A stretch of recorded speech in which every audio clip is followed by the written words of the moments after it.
Hi and welcome to my quick unboxing of the Kestrel, and it's from EE, and this is actually a 4G phone. It's one of their budget line 4G phones to try and get you on the ladder to 4G, and I'm actually buying this after going from a Samsung S3, so it'll be interesting to see the difference between the flagship model, admittedly 2 years old, to this currently budget version, and this is sold in the UK for between £50 and £80 off contract. So we'll just look around the box. It reminds me a bit of the iPhone, the old iPhone boxes.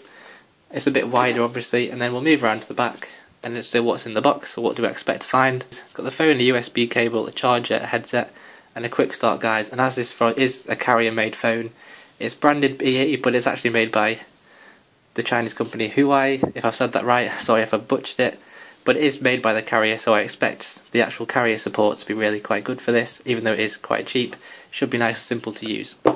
So let's say I'm quite excited for this. Let's unbox it and see what's inside. So then we're greeted with a pay-as-you-go SIM card.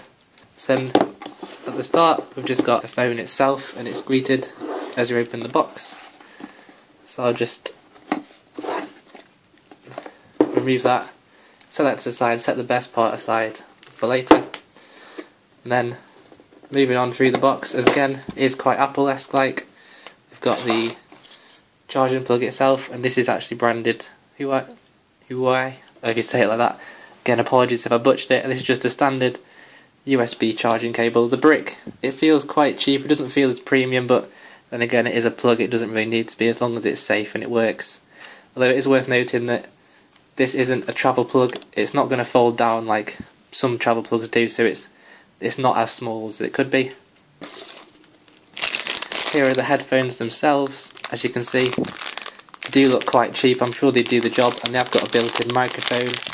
They'll do the job, but they don't look like the comfiest. I've used these types of videos before. And then finally, we've got the USB charging cable, which is just a standard, pretty bog standard USB charging cable. Let's see how long it is. It's about 1 metre long, I'd say.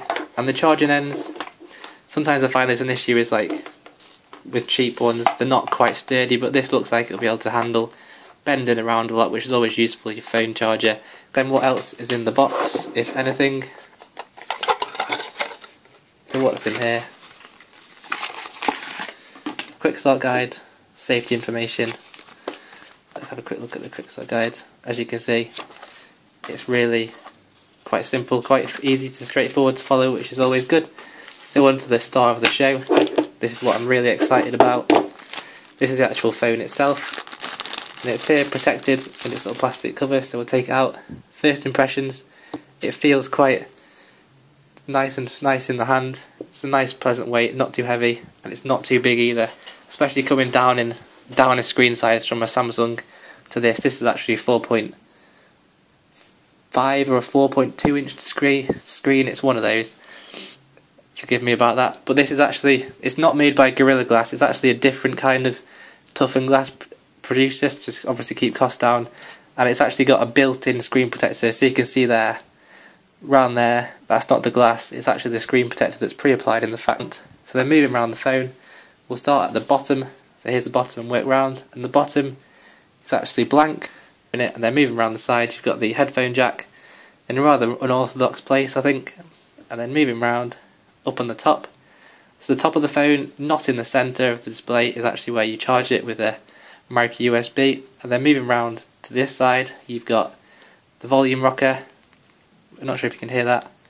It clicks quite pleasantly, and there's the lock button. Moving round again, and that's back to the bottom.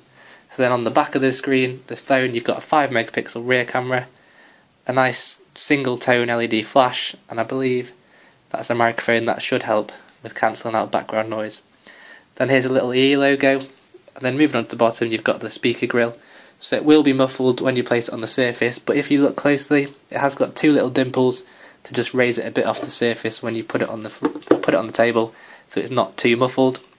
So moving around to the front, you've got obviously here you've got the speaker grill.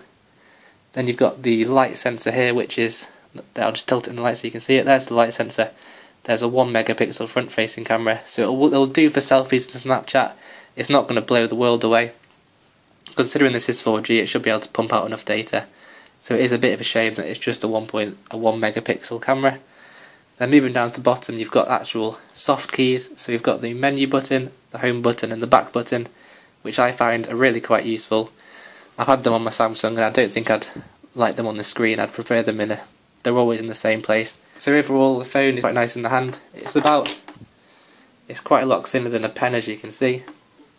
Overall, I hope you enjoyed this quick unboxing. I'm really looking forward to testing this phone out.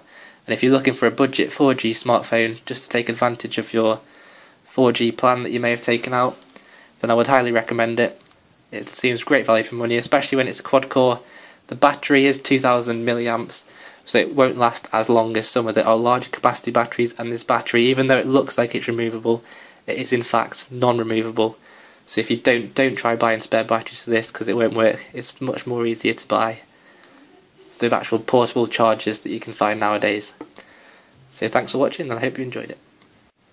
Last but not least, it's also worth noting there is a notification light here, and also this phone's capacity is only 8GB, so it also is highly recommended that you do get a micro SD card, because once the OS is installed, I believe you have about 1 or 2 gig of storage space for your apps, so you pick up a nice micro SD card, even just an 8 gig one, for a couple of quid when you buy the phone will really make a difference.